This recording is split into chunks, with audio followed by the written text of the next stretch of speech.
इस वीडियो में हम लोग एक्सरसाइज 3.1 के क्वेश्चन को सॉल्व करेंगे। इसके पहले वाले वीडियो में हम लोग बेसिक कॉन्सेप्ट देख चुके हैं, जो कि पहला क्वेश्चन है 10 students of class 10 took part in mathematics quiz. If the number of girls is 4 more than the number of boys, find the number of boys and girls who took the part in the quiz.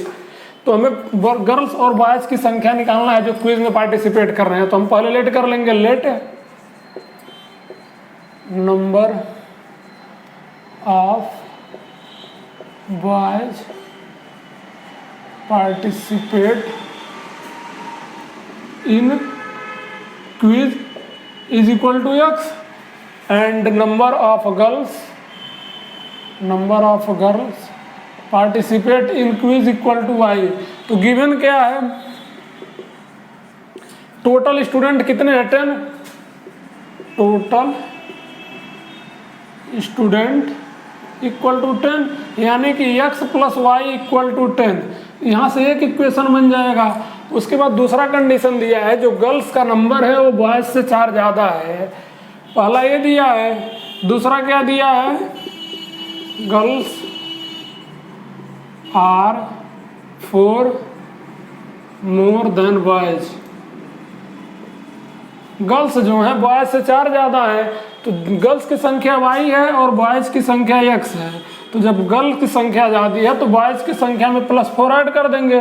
तो इस तरह से जब दोनों equal हो जाएंगे फिर उसको इधर लेकर आएंगे तो हो जाएगा y minus x minus 4 equal to 0। यहाँ से इक्वेशन 2 बनेगा।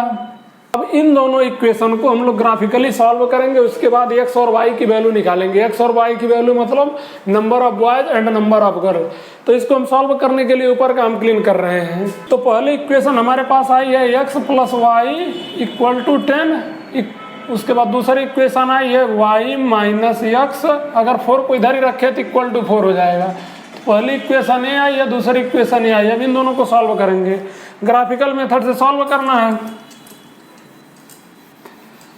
तो पहले इन लोगों को ग्राफ बनाने के लिए हम किन्हीं 2 पॉइंट को निकालेंगे। तो पहले वाली लाइन के लिए हम लोग पॉइंट निकालेंगे फॉर 1।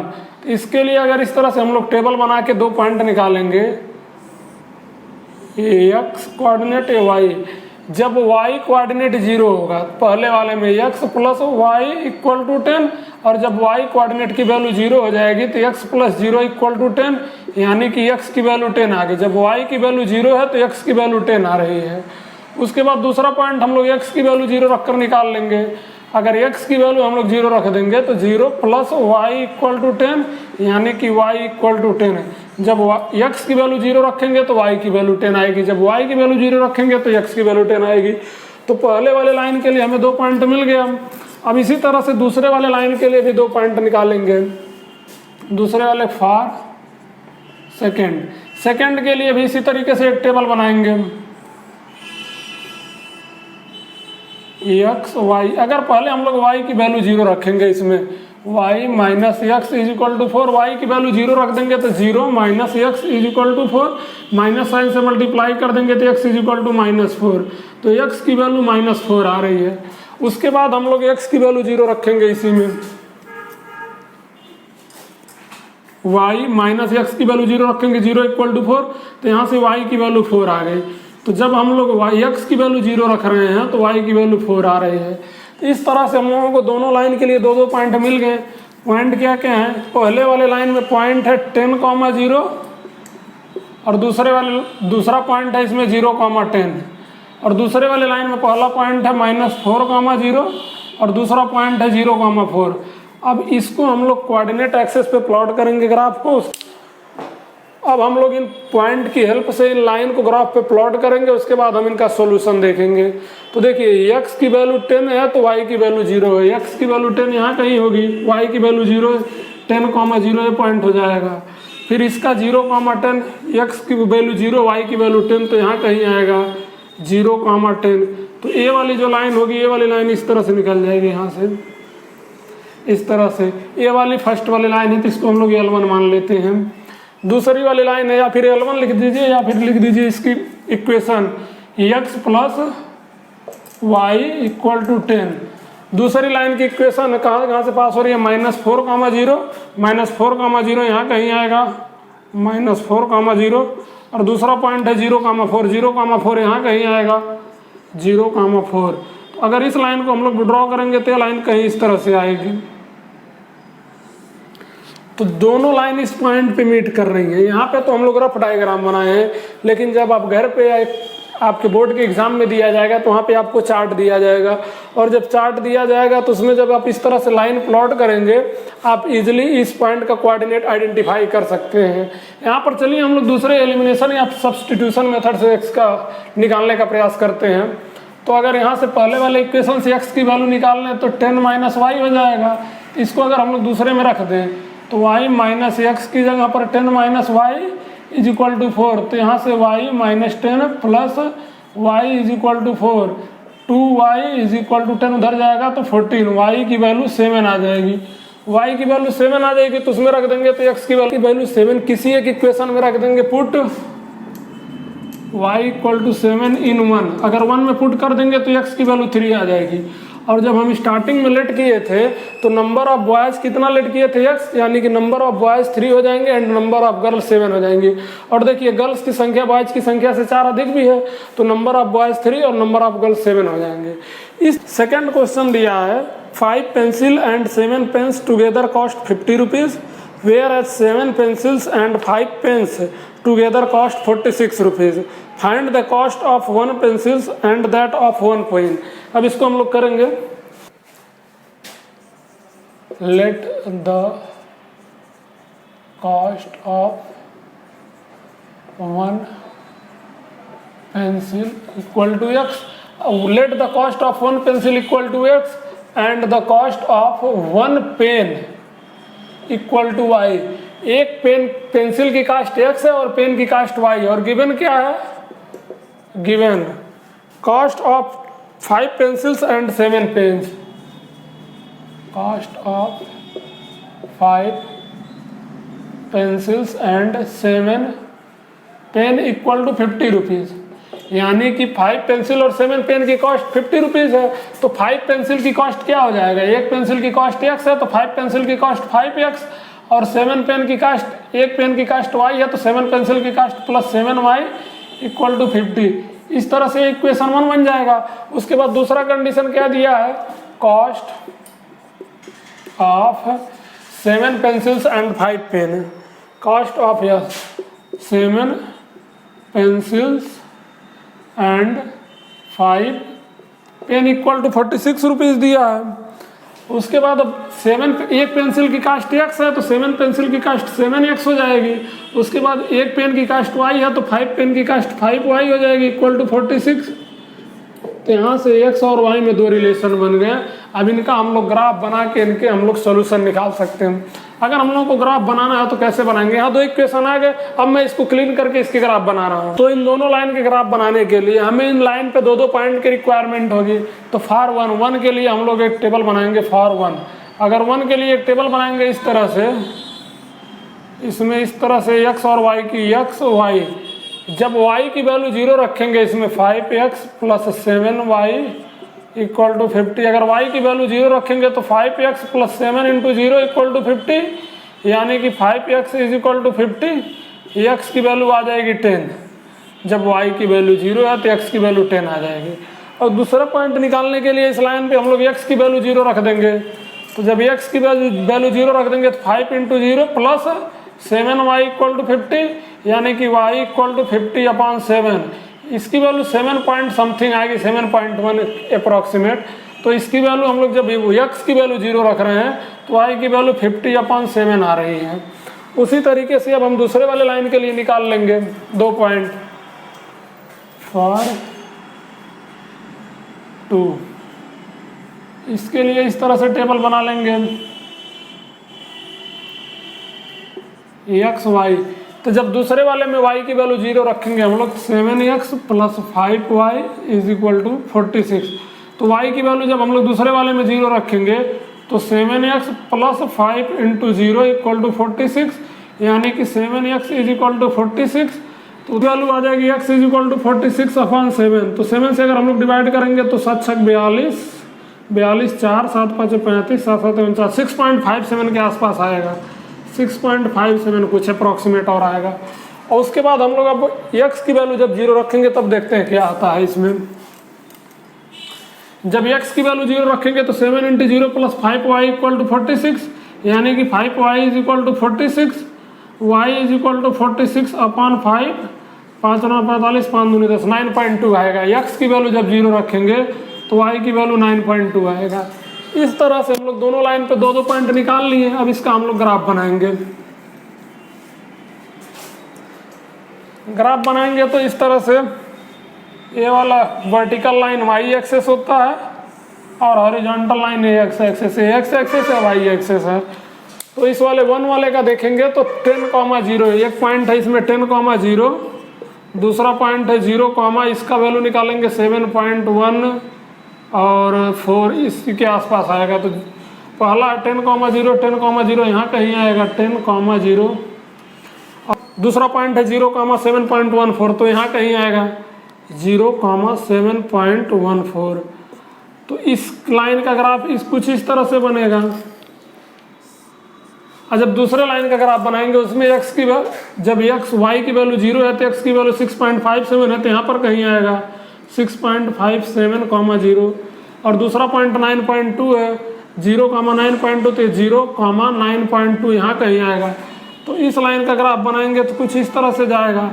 तो जो दोनों का इंटरसेक्टिंग पॉइंट है वहाँ से जो x की वैल्यू आएगी, जो y की वैल्यू आएगी, तो जो x की वैल्यू आएगी तो वो एक पेंसिल का प्राइस हो जाएगा, जो y की वैल्यू आएगी वो एक पेन का प्राइस हो जाएगा, क्योंकि स्टार्टिंग में हम लोग पेंसिल का प्राइस x लिए थे और पेन का प्राइस y लिए थे। तो इस तरह से जब आप लोग ग्राफ से करेंगे तो इसके पॉइंट के कोऑर्डिनेट जो यहाँ पे इंटरसेक्टिंग पॉइंट है इसको आप लोग इजीली आइडेंटिफाई कर सकते हैं। अगर यहाँ पे करेंगे तो एलिमिनेशन या सब्स्टिट्यूशन मेथड से आप कर सकते हैं, लेकिन दिया है ग्राफ के मेथड से तो आप लोग घर पे इसको अपने ग्राफ में बनाकर दोनों लाइन के इक्वेशन के ग्राफ को बनाकर अच्छे से ट्राई करिएगा। उसके बाद हम लोग अब सेकेंड क्वेश्चन देखते हैं। सेकेंड क्वेश्चन पूछ रहा है कि जो दो इक्वेशन लीनियर इक्वेशन होते हैं उनके कोफिशिएंट का रेशियो और कांस्टेंट का रेशियो निकाल कर ये बताइए कि दोनों लाइन इंटरसेक्टिंग है, पैरेलल है या कोइंसिडेंट है।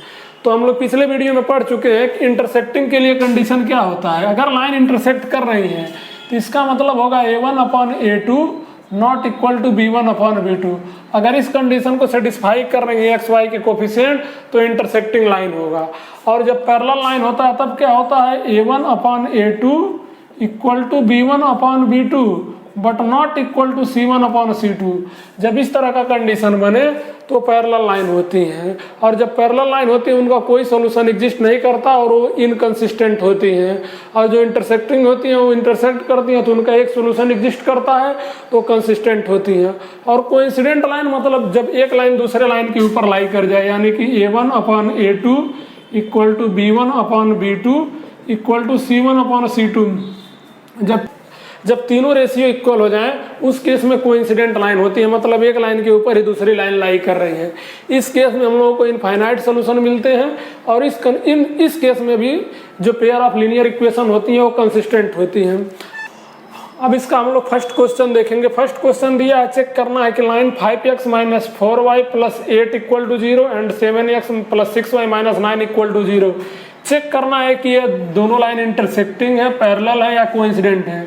तो हम लोग कंडीशन देख लिए हैं। अगर इसको इक्वेशन 1 मान लें, इसको इक्वेशन 2 मान लें, तो यहाँ पर हम लिखेंगे a1 इक्वल टू 5 हो जाएगा, b1 इक्वल टू -4 हो जाएगा और c1 इक्वल टू 8 हो जाएगा। उसके बाद अगर a2 की वैल्यू हम लोग लिखें तो 7 हो जाएगा, b2 की वैल्यू लिखें तो 6 हो जाएगा, c2 की वैल्यू लिखें तो 9 हो जाएगा। उसके बाद हम लोग रेशियो निकालेंगे। रेशियो निकालेंगे तो क्या, a1/a2 b1/b2 और c1/c2। अगर तीनों का रेशियो निकालेंगे तो a1/a2 क्या हो जाएगा 5/7, b1/b2 क्या हो जाएगा -4/6 और c1/c2 क्या हो जाएगा 8/-9। तो इसमें से कोई कैंसिल हो रहा है, ये कैंसिल हो रहा है, 2 × 2 = 4, 2 × 3 = 6। तो क्या आ जाएंगे यहाँ पर 5/7 -2/3 और -8/9, यानी कि तीनों किसी के इक्वल नहीं है। Since a1/a2 not equal to b1/b2, जब यही दोनों इक्वल ना रह जाए तो c1/c2 को चेक करने की जरूरत नहीं है। देयरफॉर लाइन्स आर इंटरसेक्टिंग, देखिए यहाँ पर इंटरसेक्टिंग, जब A1/A2 not equal to B1/B2 हो जाए तो लाइन इंटरसेक्टिंग होंगे। अब इसके बाद हम लोग इसी का सेकंड क्वेश्चन देखते हैं। सेकंड क्वेश्चन दिया 9x + 3y + 12 = 0 और दिया 18x + 6y + 24 = 0। तो इसमें इसको हम लोग इक्वेशन 1 मान लेंगे, इसको 2 मान लेंगे। तो यहाँ से अगर A1 की वैल्यू रखेंगे तो A1 = 9, B1 = 3 और C1 = 12 आ जाएगा। और उसके बाद A2 की वैल्यू लिखेंगे 18, B2 की वैल्यू 6 और C2 की वैल्यू 24 आ जाएगी। तो अब हम रेशियो इसके बाद निकालेंगे, रेशियो निकालेंगे A1/A2, B1/B2 और उसके बाद C1/C2। तो A1/A2 क्या हो जाएगा 9/18, B1/B2 3/6 और C1/C2 12/24।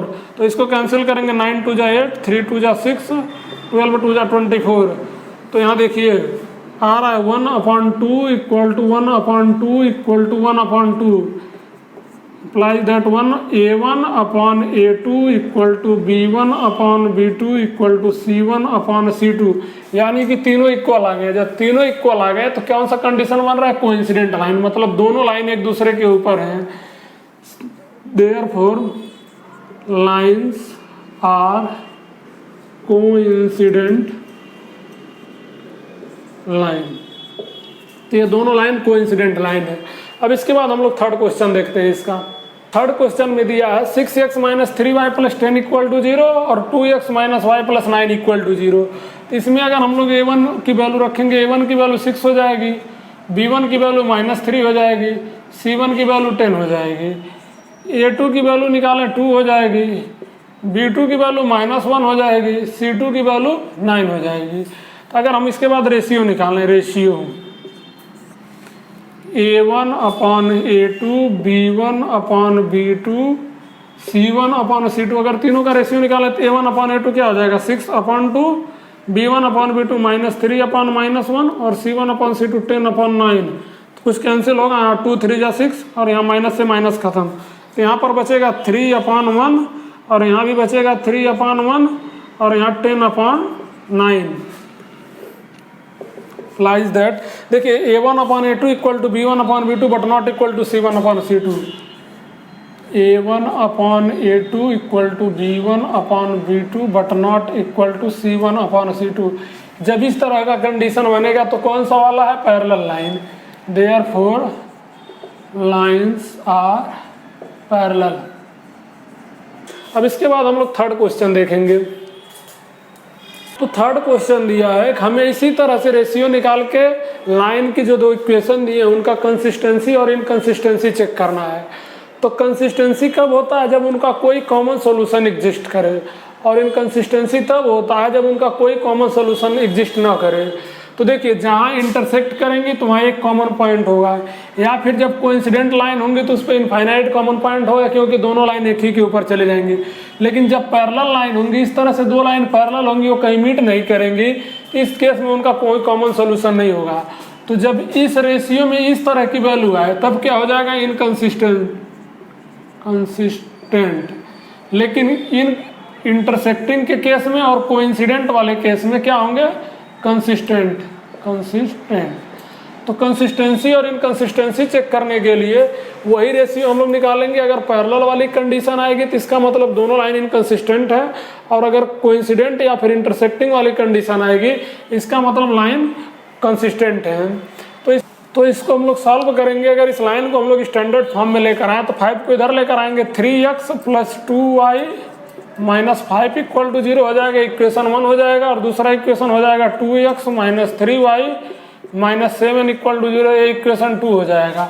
अब दो इक्वेशन बन गए, यहाँ से हम लोग A1 A2 की वैल्यू निकाल लेंगे। A1 की वैल्यू 3 आ जाएगी, B1 की वैल्यू 2 आ जाएगी और C1 की वैल्यू -5 आ जाएगी, और A2 की वैल्यू आ जाएगी 2, B2 की वैल्यू आ जाएगी -3 और C2 की वैल्यू आ जाएगी -7। उसके बाद जब हम लोग रेशियो निकालेंगे, रेशियो निकालेंगे A1/A2, B1/B2 और C1/C2। तो A1/A2 की वैल्यू क्या हो जाएगी 3/2, B1/B2 की वैल्यू 2/-3 और C1/C2 की वैल्यू -5/-। -7, तो माइनस से माइनस कैंसिल हो जाएगा, तो इसकी वैल्यू आ जाएगी यहाँ पर 3/2 not equal to 2/-3 not equal to 5/7 implies that A1/A2 not equal to B1/B2 not equal to C1/C2। तो इस तरह का जब कंडीशन बने कि जब यही दोनों स्टार्टिंग के दोनों ने इक्वल हो जाए तो उस केस में इंटरसेक्टिंग का कंडीशन है, और जब इंटरसेक्टिंग का कंडीशन है तो लाइंस कंसिस्टेंट हैं। देयरफॉर लाइंस या गिवन इक्वेशंस आर कंसिस्टेंट मतलब उनका कोई ना कोई सोल्यूशन एग्जिस्ट कर रहा है, क्योंकि जब इंटरसेक्ट करेंगे एक पॉइंट पे इंटरसेक्ट जहां इंटरसेक्ट करेंगे वही उनका कॉमन सोल्यूशन होगा। इसके बाद हम लोग सेकंड क्वेश्चन देखते हैं। सेकंड क्वेश्चन दिया है 2x - 3y = 8 and 4x - 6y = 9। तो इसको हम लोग अगर स्टैंडर्ड फॉर्म में लाएंगे तो कांस्टेंट को इधर लेकर आएंगे तो हो जाएगा 2x - 3y - 8 = 0 इक्वेशन 1, और दूसरा हो जाएगा 4x - 6y - 9 = 0 इक्वेशन 2। उसके बाद हम लोग A1 सबकी वैल्यू निकालेंगे। A1 = 2, B1 = -3, C1 = -8, फिर A2 की वैल्यू 4, B2 की वैल्यू -6 और C2 की वैल्यू -9। अब इसके बाद हम लोग रेशियो निकालेंगे। जब रेशियो निकालेंगे तो A1/A2, B1/B2, C1/C2 का हम लोग रेशियो निकालेंगे। तो A1/A2 की वैल्यू क्या हो जाएगी 2/4, और B1/B2 की वैल्यू हो जाएगी -3/-6, और C1/C2 की वैल्यू हो जाएगी -8/-9। तो यहाँ से माइनस, यहाँ भी माइनस से माइनस कैंसिल, यहाँ से 2 2 जा 4, 3 2 जा 6, यानी कि 1/2 = 1/2 but not equal to 8/9 implies that A1/A2 equal to B1/B2 but not equal to C1/C2। जब इस तरह का हो तो कौन सा कंडीशन बन रहा है, पैरेलल वाला कंडीशन। और जब पैरेलल लाइन होती है तो दो लाइन एक सीध में चली जाती है, उनका कोई कॉमन पॉइंट नहीं होता या वो दोनों लाइन कहीं पर मीट नहीं करती, उस केस में जो इक्वेशन होते हैं वो इनकंसिस्टेंट होते हैं। Therefore pair of equation are inconsistent. उसके बाद हम लोग थर्ड क्वेश्चन देखेंगे इसी का। थर्ड क्वेश्चन दिया है 3/2x + 5/3y = 7 and 9x - 10y = 14। अब इसको हम लोग सॉल्व करेंगे तो पहले वाले को हम लोग पहले एलसीएम ले लेते हैं। 3/2x + 5/3y = 7। तो अगर एलसीएम ले लेंगे तो इसका एलसीएम हो जाएगा 6, और 2 3 जा 6, 3 3 जा 9x + 3 2 जा 6, 2 5 जा 10y = 7। तो अगर 6 से उधर मल्टीप्लाई करेंगे तो 9x + 10y माइनस 6 से मल्टीप्लाई करेंगे 6 7 जा 42, और 42 को इधर लेकर आएंगे तो -42 हो जाएगा इक्वल टू 0। इक्वेशन 1 और इक्वेशन 2 दिया 9x - 10y, और 14 को इधर लेकर आएंगे तो -14 इक्वल टू 0। ये इक्वेशन 2 हो जाएगा। अगर यहाँ से हम लोग A1 A2 की वैल्यू लिख लें, A1 = 9, B1 = 10, C1 = -42, A2 = 9, B2 = -10, C2 = -14। अब इसके बाद हम लोग इसके रेशियो को कैलकुलेट करेंगे। रेशियो जब रेशियो निकालेंगे तो A1/A2, B1/B2 और C1/C2 का रेशियो निकालेंगे। A1/A2 9/9 और B1/B2 10/-10 और C1/C2 -42/-14। तो यहाँ से माइनस माइनस कैंसिल हो जाएगा, यहाँ 9 से 9 कैंसिल हो जाएगा, यहाँ 10 से 10 कैंसिल हो जाएगा, यहाँ से 14 से 3 टाइम्स 42। उसके बाद यहाँ पे 1 not equal to -1 not equal to 3, यानी कि A1/A2 not equal to B1/B2 not equal to C1/C2। जब A1/A2 not equal to B1/B2 हो तो पहला वाला कंडीशन बनेगा इंटरसेक्टिंग, और जब लाइन इंटरसेक्ट करती है तो उनका एक कॉमन पॉइंट होता है, इसका मतलब लाइन कंसिस्टेंट होती है। Therefore pair of equation are consistent. अब इसके बाद हम लोग फोर्थ क्वेश्चन देखेंगे, थर्ड का ही। फोर्थ क्वेश्चन दिया है 5x minus 3y equal to 11 and दिया है minus 10x plus 6y equal to minus 22। तो अगर स्टैंडर्ड फॉर्म में इसको हम लोग लाएं तो 11 को इधर लेकर आएंगे तो 5x minus 3y minus 11 equal to 0, और इसको लिख लेंगे तो माइनस 10x प्लस 6y और प्लस 22 इक्वल टू 0। इधर माइनस है, इधर आएगा तो प्लस हो जाएगा।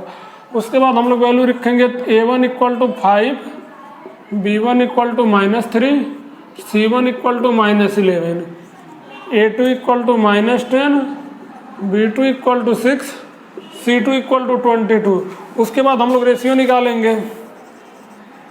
रेशियो निकालेंगे तो a1 upon a2, b1 upon b2 और c1 upon c2। a1 upon b2 मतलब 5 अपॉन माइनस 10 और b1 upon b2 minus 3 upon 6 और c1 अपॉन c2 मतलब माइनस 11 अपॉन 22। तो कैंसिल करेंगे तो ये भी 2 टाइम्स जाएगा, ये भी 2 टाइम्स जाएगा, ये भी 2 टाइम्स जाएगा। क्या आ रहा है? Minus 1 upon 2 equal to minus 1 upon 2 equal to minus 1 upon 2 implies that a1 upon a2 equal to b1 upon b2 equal to c1 upon c2। जब तीनों इक्वल है तो कोइंसिडेंट वाला कंडीशन बन रहा है और कोइंसिडेंट में लाइन कंसिस्टेंट होती हैं। Therefore pair of equation are consistent. इस तरह से हम लोग रेशियो निकाल के कंसिस्टेंसी और इनकंसिस्टेंसी चेक कर लेंगे। इसके बाद हम लोग फिफ्थ वाला क्वेश्चन देखते हैं इसी का। तो फिफ्थ क्वेश्चन दिया है 4/3x plus 2y equal to 8 और दिया है 2x plus 3y equal to 12। तो पहले वाले का हम लोग पहले एलसीएम लेके उसको अच्छे तरीके से लिख लेंगे। 4/3 और एलसीएम लेंगे अगर इसका 4/3x plus 2y equal to 8। अगर इसका हम लोग एलसीएम लेंगे तो यहाँ 4x हो जाएगा plus 6y equal two upon में यहाँ जो 3 रहेगा उधर मल्टीप्लाई करेंगे तो 8 3 जा 24। अब 24 को इधर लेकर आएंगे 4x plus 6y minus 24 equal to 0। इसको इक्वेशन 1 ले लेंगे और दूसरे वाले इक्वेशन में भी 12 को इधर लाकर लिख देंगे तो हो जाएगा 2x plus 3y minus 12 equal to 0 equation 2। अब इसके बाद इसमें हम लोग a1 a2 की वैल्यू लिख लेंगे। a1 equal to 4, b1 equal to 6, c1 equal to minus 24, a2 is equal to 2, b2 is equal to 3, c2 is equal to minus 12। अब रेशियो हम लोग निकाल लेंगे। Ratio a1 upon a2, b1 upon b2 और c1 upon c2 का ratio निकालेंगे। तो a1 की वैल्यू 4 है, a2 की वैल्यू 2 है तो 4 अपॉन 2, b1 की वैल्यू 6 है, b2 की वैल्यू 3 है तो 6 अपॉन 3 और यहाँ पर c1 की वैल्यू माइनस 24 है और c2 की वैल्यू माइनस 12 है। इसको जब हम लोग निकालेंगे तो यहाँ से माइनस कैंसिल हो जाएगा। 12 2 जा 24, 3 2 जा 6 और 2 2 जा 4 यानी कि 2 equal to 2 implies that a1 upon a2 equal to b1 upon b2 equal to c1 upon c2 यानी कि तीनों इक्वल है। और जब तीनों इक्वल है तो यही कंडीशन कोइंसिडेंट का कंडीशन बनता है और कोइंसिडेंट में लाइन कंसिस्टेंट होती है। Therefore pair of equation are consistent.